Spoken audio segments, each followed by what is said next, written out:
बिस्मिल्लाहिर्रहमानिर्रहीम। Welcome to my YouTube channel. आज जो टॉपिक हम लर्न करेंगे दैट इज प्रोडक्शन मैनेजमेंट। इस टॉपिक में हम जानेंगे कि प्रोडक्शन मैनेजमेंट का मतलब क्या होता है, इसका क्या स्कोप है और साथ में हम प्रोडक्शन मैनेजमेंट की इंपॉर्टेंस को भी डिस्कस करेंगे। ये तमाम पॉइंट्स हम आज की इस वीडियो में डिस्कस करने वाले हैं। लेकिन वीडियो को शुरू करने से पहले मैं आपसे गुजारिश करूंगा, अगर आप हमारे चैनल पर नए हैं तो please do subscribe our channel and don't forget to press the bell icon, ताकि आप हमारी हर आने वाली नई वीडियो को देख सकें। तो आइए अब हम सीखते हैं प्रोडक्शन मैनेजमेंट के बारे में। प्रोडक्शन मैनेजमेंट की डेफिनेशन को डिस्कस करने से पहले हम प्रोडक्शन के वर्ड का मतलब समझते हैं। प्रोडक्शन की एक आसान सी डेफिनेशन है, that is production refers to the process of converting inputs, may be raw material और anything, into an output. Means कि प्रोडक्शन से मुराद ऐसा प्रोसेस है जिसके जरिए इनपुट्स को आउटपुट में कन्वर्ट कर दिया जाता है। एक बात याद रखिए, प्रोडक्शन के इस अमल में इनपुट्स कुछ भी हो सकते हैं। वो कोई रॉ मटेरियल हो सकता है, या सेमी फिनिश्ड आइटम हो सकती है, या फिर कोई फिनिश्ड प्रोडक्ट भी हो सकती है जिसको प्रोडक्शन के अमल में एज इनपुट यूज किया जा सकता है। तो इन सिंपल वर्ड्स, प्रोडक्शन एक ऐसा प्रोसेस है जिसमें इनपुट्स को आउटपुट में कन्वर्ट या ट्रांसफॉर्म कर दिया जाता है। अब हम बात करते हैं प्रोडक्शन मैनेजमेंट के कॉन्सेप्ट की। डेफिनेशन को डिस्कस करने से पहले मैं आपको इसका बेसिक कॉन्सेप्ट समझाता हूं। आप जरा गौर करें, प्रोडक्शन मैनेजमेंट दो वर्ड्स प्रोडक्शन और मैनेजमेंट का कॉम्बिनेशन है। अभी हमने प्रोडक्शन की डेफिनेशन को डिस्कस किया, जो कि क्या थी कि production is a process of converting inputs into an output.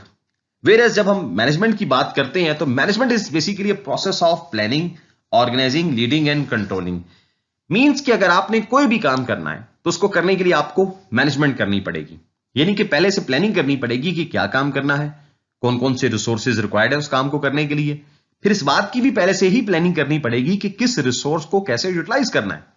फिर जो प्लानिंग की जाती है उसकी एग्जीक्यूशन करना, और जो जो रिसोर्सेज उसमें इस्तेमाल हो रहे हैं उनकी परफॉर्मेंस को मॉनिटर करना और देखना कि क्या तमाम एक्टिविटीज अकॉर्डिंग टू प्लानिंग हो भी रही है या नहीं। ये तमाम बातें मैनेजमेंट में की जाती हैं। इसलिए कहा जाता है कि management is a process of planning, organizing, leading and controlling. अब हम प्रोडक्शन और मैनेजमेंट की दोनों डेफिनेशंस को क्लब करते हैं। तो फिर क्या हुआ प्रोडक्शन मैनेजमेंट? कि production management is defined as application of management principles like planning, organizing, leading and controlling into production function of organization। Means के प्रोडक्शन मैनेजमेंट से मुराद ये है कि ये एक ऐसा प्रोसेस है जिसमें मैनेजमेंट के प्रिंसिपल्स को अप्लाई किया जाता है या यूज किया जाता है। किस चीज में? इन कन्वर्जन और transformation of inputs into an output. मतलब कि आपने जो कुछ भी प्रोड्यूस करना है उसके हवाले से पहले से प्लानिंग की जाती है कि क्या प्रोड्यूस करना है, कब प्रोड्यूस करना है, कहां प्रोड्यूस करना है, कैसे प्रोड्यूस करना है, कितनी मिकदार में प्रोड्यूस करना है, कौन प्रोड्यूस करेगा, एटसेट्रा। इन तमाम सवालों के हवाले से पहले से प्लानिंग करना और उसके अकॉर्डिंग एग्जीक्यूट करना प्रोडक्शन मैनेजमेंट कहलाता है। तो मैं दोबारा रिपीट करता हूं प्रोडक्शन मैनेजमेंट की डेफिनेशन को, कि production management is application of management principles in production process. अब प्रोडक्शन मैनेजमेंट की आप एक और डेफिनेशन को देखें। Production management refers to the process of managing all activities involved in the creation of product and services. These activities include planning, executing and controlling all operations involved in conversion of inputs into an output। अब इस सारी बात का क्या मतलब है? देखिए, production के अमल में बहुत सारी एक्टिविटीज शामिल होती हैं। फॉर एग्जांपल, कोई पेंट बनाने वाली कंपनी और वो उसने पेंट बनाना है, तो उस पेंट बनाने के लिए उसको बहुत सारे इनपुट्स की जरूरत होगी। लाइक वो केमिकल्स को एज ए इनपुट यूज करेगी, जो वो रॉ मटेरियल हो सकता है, ह्यूमन रिसोर्स का इस्तेमाल होगा, मशीन का इस्तेमाल होगा, इस तरह और भी बहुत सारे इनपुट्स हो सकते हैं। तो फिर इन तमाम इनपुट्स के ऊपर डिफरेंट प्रोसेसेस होंगे या डिफरेंट एक्टिविटीज परफॉर्म की जाएंगी, और फिर आउटपुट की सूरत में जो हमारे पास चीज आएगी वो एक पेंट होगा। तो लिहाजा हर एक एक्टिविटी के हवाले से प्लानिंग करना कि कौन सी एक्टिविटी कब और कैसे परफॉर्म करनी है, किस एक्टिविटी पर कितना वक्त लगेगा, कौन सा ह्यूमन रिसोर्स किस एक्टिविटी पर काम करेगा, कौन सी मशीन किस एक्टिविटी के लिए इस्तेमाल होगी, एटसेट्रा। इस सारे अमल के हवाले से तमाम एक्टिविटीज को मैनेज करना in terms of planning about each activity involve in production process. फिर उस प्लानिंग की एग्जीक्यूशन या इंप्लीमेंटेशन करना, हर एक एक्टिविटी को मॉनिटर करना और इंश्योर करना कि हर एक्टिविटी प्लानिंग के मुताबिक हो रही है या नहीं, प्रोडक्शन मैनेजमेंट कहलाता है। उम्मीद करता हूं कि प्रोडक्शन मैनेजमेंट का ये बेसिक कॉन्सेप्ट आपने अच्छे से समझ लिया होगा। अब हम डिस्कस करते हैं प्रोडक्शन मैनेजमेंट का स्कोप क्या है। यहां स्कोप से मुराद यह है कि प्रोडक्शन मैनेजमेंट में कौन कौन सी एक्टिविटीज इन्वॉल्व है। तो वन बाय वन हम हर एक एक्टिविटी को डिस्कस करते हैं। इसमें सबसे पहला पॉइंट है प्रोडक्ट सिलेक्शन एंड डिजाइन। जैसा कि नाम से जाहिर है, प्रोडक्ट सिलेक्शन यानी कि प्रोडक्ट का सिलेक्शन, फिर उसका डिजाइन करना।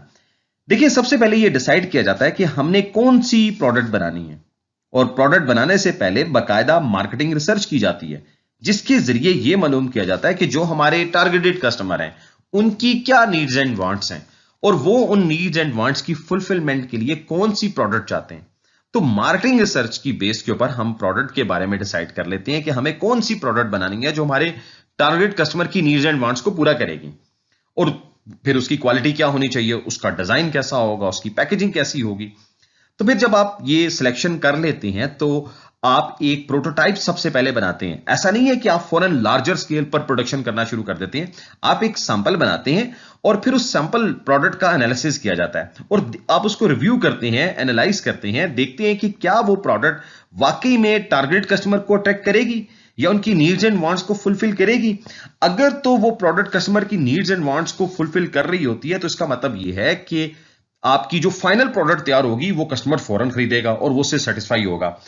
अगर आपका जो वो सैंपल प्रोडक्ट है, जो प्रोटोटाइप है, वो अपने सैंपल टेस्ट में अपनी एक्चुअल फंक्शंस परफॉर्म नहीं करता, इसका मतलब है फिर ये कि वो जब फाइनल आप प्रोड्यूस करेंगे तो कस्टमर उससे डिससेटिस्फाई होगा। तो फिर इसका मतलब ये है कि आपको अपने प्रोडक्ट के डिजाइन को रिवाइज करना है, आपको फिर नए सिरे से जो है वो प्रोडक्ट बनानी है और फिर उसका बाद में दोबारा टेस्ट करना है। और ये अमल उस वक्त तक जारी रहेगा जब तक कि आपका प्रोडक्ट का डिजाइन फाइनल नहीं हो जाता और वो डिजाइन जो कस्टमर की रिक्वायरमेंट को पूरा करे, कस्टमर की दी हुई स्पेसिफिकेशन के मुताबिक हो। और जब डिजाइन पूरा हो जाता है तो उसके बाद फिर आप अपनी प्रोडक्शन जो है वो स्टार्ट कर देते हैं। दूसरा पॉइंट है प्रोसेस सिलेक्शन एंड प्लानिंग। देखिए, जब हमने प्रोडक्ट को सिलेक्ट कर लिया, उसका डिजाइन फाइनल कर लिया, तो फिर अगला मरहला क्या आ गया, उस प्रोडक्ट को प्रोड्यूस करने का जो प्रोसेस है वो क्या होगा और उसके हवाले से प्लानिंग करना। मींस कि यहां प्रोसेस सिलेक्शन से मुराद ये है कि जो प्रोडक्ट है वो किस प्रोसेस के तहत तैयार होगी। जाहिर है जो कोई भी प्रोडक्ट बनती है तो उसके लिए कुछ ना कुछ इनपुट्स की जरूरत है। वो इनपुट कोई रॉ मटेरियल हो सकता है और वो रॉ मटेरियल जो है वो कितनी मिकदार में चाहिए, फिर इस तरह कौन कौन से ह्यूमन रिसोर्स इन्वॉल्व होंगे, उनकी क्या स्किल्स होनी चाहिए, कौन कौन सी मशीन्स आपको रिक्वायर्ड है, किस जगह पे होना है, एटसेट्रा।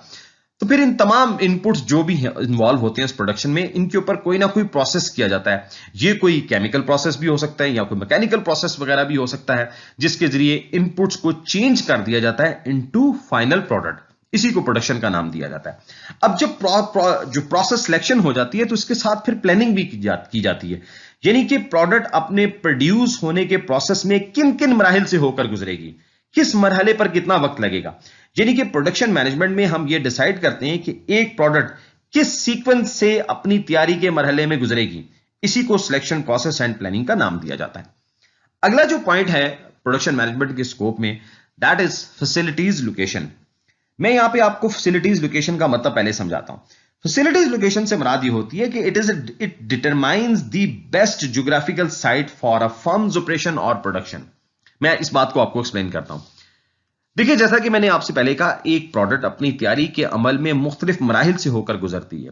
फॉर एग्जाम्पल, एक गाड़ी है, आप स्क्रीन के ऊपर देख रहे हैं, ये इसका मैन्युफैक्चरिंग प्रोसेस है कि वो डिफरेंट वर्क स्टेशन से होकर गुजरती है। पहले एक जो इनपुट है वो एक वर्क स्टेशन से जाता है, फिर दूसरे वर्क स्टेशन में जाता है, फिर इस तरह नेक्स्ट वर्क स्टेशन में जाता है। और ये तमाम वर्क स्टेशन एक दूसरे के नजदीक होते हैं, और अगर ये एक दूसरे के नजदीक हों तो तैयारी के मरहले में जब प्रोडक्ट तैयार हो रही होती है, उसने एक वर्क स्टेशन से दूसरे वर्क स्टेशन में जाना है। अगर वो नजदीक होंगे तो फिर ज्यादा वक्त नहीं लगेगा। अगर वो वर्क स्टेशन दूर दूर हो तो फिर क्या होगा, आपको ट्रांसपोर्टेशन कॉस्ट लगेगी। अगर आपको ट्रांसपोर्टेशन कॉस्ट लगेगी तो उसका मतलब है आपका टाइम भी कंज्यूम होगा। जब ये सारे मामला होंगे तो अल्टीमेटली आपकी जो प्रोडक्शन कॉस्ट है वो बढ़ जाती है, जो कि कभी भी ऑर्गेनाइजेशन के लिए अच्छी नहीं होती, क्योंकि प्रोडक्शन कॉस्ट के बढ़ने से प्रोडक्ट की प्राइस बढ़ जाती है और हाई प्राइस प्रोडक्ट कभी भी कस्टमर के लिए अट्रैक्टिव नहीं होती।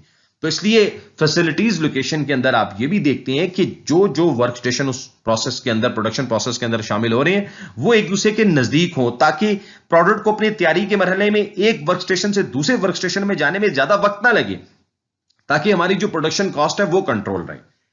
अगला जो पॉइंट आता है that is process layout and material handling.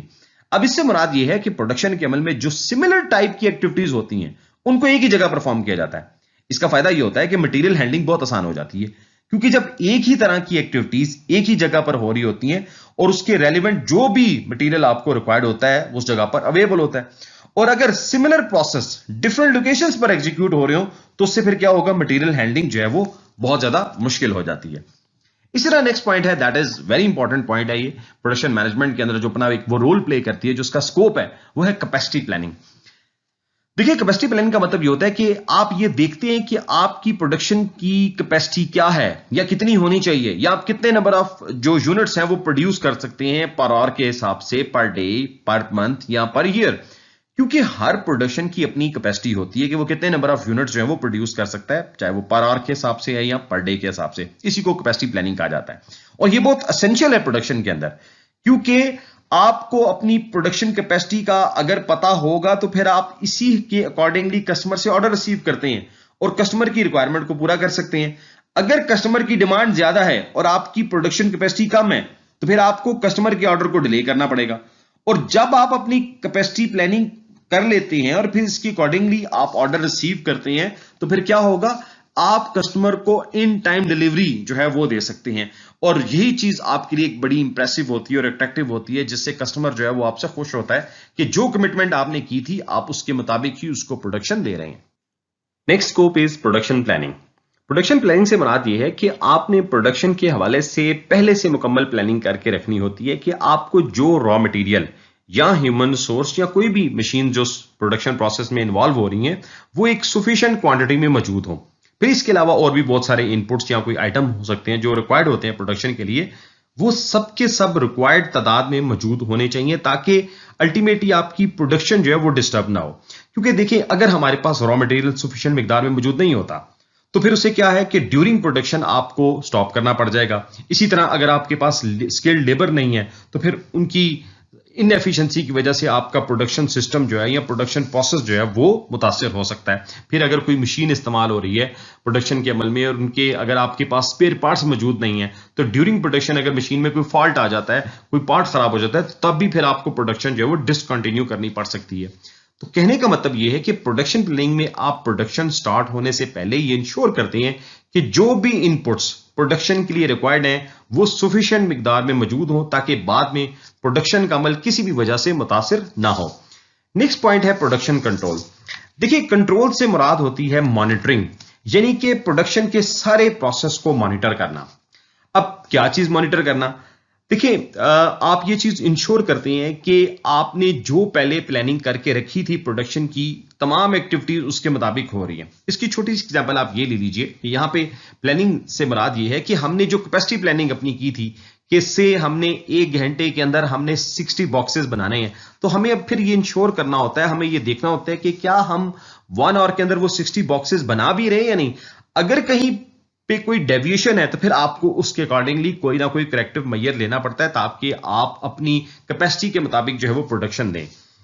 Next point जो आता है प्रोडक्शन मैनेजमेंट के अंदर, दैट इज इन्वेंट्री कंट्रोल। ये बहुत इंपॉर्टेंट पॉइंट है प्रोडक्शन मैनेजमेंट के अंदर। देखिए, अगर आपके पास inventory, for example raw material की बात कर लेते हैं, अगर रॉ मटेरियल आपके पास सफिशिएंट मिकदार में मौजूद नहीं है तो उससे भी आपका प्रोडक्शन का अमल मुतासिर हो सकता है। और अगर यही इन्वेंट्री सरप्लस मौजूद है तो फिर आप क्या होगा, आपको उल्टा कैरिंग कॉस्ट बर्दाश्त करनी पड़ेगी जिसका अल्टीमेटली इंपैक्ट प्राइस पर आता है। और फिर यह भी हो सकता है कि आपकी इन्वेंट्री जो है वो पड़े पड़े एक्सपायर भी हो सकती है। तो फिर इन्वेंट्री कंट्रोल में आपको एक बैलेंस इन्वेंट्री की अप्रोच अडॉप्ट करनी पड़ती है, जिसका मतलब यह है कि ना तो आपकी इन्वेंट्री रिक्वायर्ड अमाउंट से कम हो और ना ही रिक्वायरमेंट से ज्यादा। इसमें एक जस्ट इन टाइम का एक कॉन्सेप्ट आता है जिसे मुराद यह है कि जब आपको जितनी इन्वेंट्री की जरूरत है तभी आप उसको एक्वायर करें या परचेज करें। Next is quality control. देखिए, प्रोडक्शन मैनेजमेंट में क्वालिटी का एक इंपॉर्टेंट रोल है। और क्वालिटी से क्या मुराद होती है, क्वालिटी से मुराद होती है कन्फॉर्मेंस टू दी रिक्वायरमेंट या conformance to the specification. Production के प्रोसेस में इस बात को भी इंश्योर किया जाता है कि जो प्रोडक्ट बन रही है वो कस्टमर की क्वालिटी के मुताबिक हो, मीन कस्टमर्स के स्टैंडर्ड्स के मुताबिक हो, वो उसकी रिक्वायरमेंट को फुलफिल करे। अगर तो वो प्रोडक्ट कस्टमर की रिक्वायरमेंट फुलफिल कर रही है तो अल्टीमेटली कस्टमर उसको पसंद करेगा, वो उस प्रोडक्ट को बार बार खरीदेगा। अगर प्रोडक्ट कस्टमर की स्पेसिफिकेशन के मुताबिक नहीं बन रही तो इसका मतलब यह है कि आपका जो प्रोडक्शन प्रोसेस है उसको बदलने की जरूरत है, उसमें कोई ना कोई फॉल्ट है, कोई खराबी है जिसकी वजह से डिफेक्टिव या लेस क्वालिटी प्रोडक्ट्स जो है वो बन रही हैं। और अगर आपने पुअर क्वालिटी प्रोडक्ट कस्टमर को दे दी तो याद रखिए उसका नुकसान ये होगा कि आपकी एक तो कंपनी की रिप्यूट तो है वो मुतासिर होगी और अल्टीमेटली आप फिर कस्टमर्स को भी लूज कर लेंगे। तो क्वालिटी कंट्रोल के जो है वो प्रोडक्शन मैनेजमेंट का एक इंपॉर्टेंट एस्पेक्ट है जिसके ऊपर प्रोडक्शन मैनेजमेंट जो है वो ज्यादा एम्फेसाइज करता है। नेक्स्ट पॉइंट आता है मेंटेनेंस एंड रिप्लेसमेंट। देखिए प्रोडक्शन के अमल में कोई ना कोई इक्विपमेंट जरूर इस्तेमाल होते हैं। अब ओवर द टाइम उन इक्विपमेंट्स की मेंटेनेंस की जरूरत होती है या फिर उनको रिप्लेसमेंट जो है उनकी आ जाती है, उनको रिप्लेस करने की जरूरत पड़ सकती है। जिस तरह फॉर एग्जांपल एक इक्विपमेंट बहुत पुराना हो जाता है और वो बार बार खराब होता है और उसके खराब होने से आपका प्रोडक्शन का अमल मुतासिर होता है, तो फिर क्या है कि आपको उसको रिप्लेस करने की जरूरत है ताकि किसी भी किस्म की इक्विपमेंट फेलियर की वजह से आपका प्रोडक्शन का जो प्रोसेस है वो मुतासिर ना हो। नेक्स्ट पॉइंट है कॉस्ट रिडक्शन एंड कंट्रोल। इससे मुराद ये है कि जो भी प्रोडक्शन प्रोसेस आपने अडॉप्ट किया है उससे आपकी कॉस्ट जो है वो रिड्यूस हो बल्कि कंट्रोल रहे। इसके लिए आप एक ऐसे प्रोसेस को अडॉप्ट करते हैं जिसमें आपका वेस्ट कम से कम होता है, तभी आप अपनी कॉस्ट को कंट्रोल भी कर सकते हैं और रिड्यूस भी कर सकते हैं। जिस तरह भी मैंने बात की कि आप अगर क्वालिटी प्रोडक्ट बनाएं तो उसका फायदा ये होता है कि आपको एक तो रीवर्क नहीं करना पड़ेगा। जब रीवर्क नहीं करना पड़ेगा तो आपकी इन्वेंट्री कंट्रोल रहेगी और अल्टीमेटली जो है आपकी कॉस्ट जो है वो भी कंट्रोल रहती है। अब हम डिस्कस करते हैं प्रोडक्शन मैनेजमेंट की इंपॉर्टेंस को, या हम प्रोडक्शन मैनेजमेंट क्यों करते हैं। इसमें सबसे पहला पॉइंट है efficient use of organization resources, for example material, human resource, finance etcetera. देखिए जब भी प्रोडक्शन होती है तो उसके लिए मेनली 3 तरह के रिसोर्सेज की जरूरत होती है, जिनमें मटेरियल है। इस मटेरियल पर आप कोई ना कोई प्रोसेस करते हैं जिससे फर्दर कोई ना कोई प्रोडक्ट बनती है। फिर ह्यूमन रिसोर्स है और इसी तरह फाइनेंस है। और फाइनेंस के बारे में कहा जाता है कि these are considered as life blood to perform any economic activity, क्योंकि रॉ मटेरियल पैसे से खरीदा जाता है। लेबर को आपने सैलरी या वेज देनी होती है, फिर कोई इक्विपमेंट इस्तेमाल हो रहा है तो उसको भी पैसे से खरीदा जाता है। तो लिहाजा प्रोडक्शन मैनेजमेंट में आप अपने इन तीनों रिसोर्सेज जिनमें मटेरियल, ह्यूमन रिसोर्स और फाइनेंस शामिल है, इनको इफेक्टिवली मैनेज करते हैं ताकि इन रिसोर्सेज का वेस्ट जो है वो कम से कम हो। नेक्स्ट पॉइंट है बेटर डिसीजन मेकिंग। देखिए प्रोडक्शन मैनेजमेंट का एक बड़ा फायदा यह भी है कि इसके जरिए आप एक अच्छी डिसीजन मेकिंग कर सकते हैं। आप फाइनल करते हैं कि आपने किस किस्म की प्रोडक्ट बनानी है, उसको बनाने के लिए कौन सा रॉ मटेरियल कितनी मिकदार में चाहिए, किस किस्म की लेबर फोर्स चाहिए, कौन सी मशीनरी आपको रिक्वायर्ड है, कहां बनाना है, कैसे बनाना है। तो आपको इन तमाम इंपॉर्टेंट सवालों का जवाब जो है वो प्रोडक्शन मैनेजमेंट से मिल जाता है, जिससे आप अपनी प्रोडक्शन को बेहतर कर लेते हैं और इसका फायदा अल्टीमेटली ऑर्गेनाइजेशन को होता है। नेक्स्ट पॉइंट है इंक्रीज प्रोडक्ट क्वालिटी। देखिए अगर आप क्वालिटी प्रोडक्ट बना रहे हैं जो कस्टमर की नीड्स एंड वांट्स के मुताबिक होती है तो उसका फायदा ये होता है कि एक तो कस्टमर उस प्रोडक्ट को पसंद करता है और साथ में क्वालिटी प्रोडक्ट बनने की वजह से आपको रीवर्क नहीं करना पड़ता, आपका वारंटी क्लेम कम से कम होता है और फिर अल्टीमेटली क्या होगा, आपकी प्रोडक्ट का फेलियर जो है वो कम से कम होगा। नेक्स्ट पॉइंट जो है that is achieve competitive advantage. देखिए अमूमन मार्केट में कई फर्म्स एक ही तरह की प्रोडक्ट बना रही होती हैं और जो फर्म प्रोडक्शन मैनेजमेंट इफेक्टिव तरीके से करते हैं या वो इसके प्रिंसिपल्स को अप्लाई करते हैं तो अल्टीमेटली वो क्वालिटी ओरिएंटेड जो है वो प्रोडक्ट्स तैयार करते हैं जो कस्टमर भी लाइक करता है, वो उनको खरीदता है, उनको यूज करता है और उनसे सेटिस्फाई होता है। तो एक अच्छी प्रोडक्ट जो आप बनाते हैं वो कम से कम वक्त में कम से कम वेस्ट के साथ, तो अल्टीमेटली वो प्रोडक्ट जो है वो कस्टमर को अट्रैक्ट करती है और आपका एक ब्रांड बन जाता है। और जब वो ब्रांड बन जाता है तो उसके साथ साथ फिर कस्टमर का एक ट्रस्ट भी बिल्ड हो जाता है जो अल्टीमेटली आपको एक कंपेटिटिव एडवांटेज देता है। नेक्स्ट पॉइंट है कि आप देखें कि इफेक्टिव मैनेजमेंट से आपकी कॉस्ट जो है वो कम से कम हो जाती है। You can decrease your cost. How? देखिए अगर आप अच्छी प्रोडक्ट बनाएंगे तो वेस्ट कम से कम होगा, आपका रीवर्क कम से कम होगा, प्रोडक्ट में डिफेक्ट नहीं आएंगे, वारंटी क्लेम नहीं होगा, तो अल्टीमेटली क्या है, आपकी प्रोडक्शन कॉस्ट जो है वो कम हो जाएगी। फिर दूसरा, अगर आपने प्रोसेस सिलेक्शन ठीक किया हुआ है, उस प्रोसेस में किसी किस्म की कोई डिफेक्ट नहीं है, कोई फॉल्ट नहीं है, तब भी आपकी प्रोडक्शन जो है वो कॉस्ट कम हो जाती है। और अगर आपने ऐसा प्रोसेस अडॉप्ट कर दिया जिसमें बहुत सारे डिफेक्ट आते हैं तो अल्टीमेटली क्या होगा, आपका वेस्ट बढ़ जाएगा और आपकी प्रोडक्शन कॉस्ट जो है वो इंक्रीज कर जाएगी। So this is all about production management. मैं उम्मीद करता हूं कि आज आपने प्रोडक्शन मैनेजमेंट का ये बेसिक कॉन्सेप्ट अच्छे से समझ लिया होगा। वीडियो अच्छी लगी हो तो हमारे चैनल को जरूर सब्सक्राइब कीजिएगा, शेयर कीजिएगा, लाइक कीजिएगा। अपना बहुत ज्यादा ख्याल रखें। Stay blessed.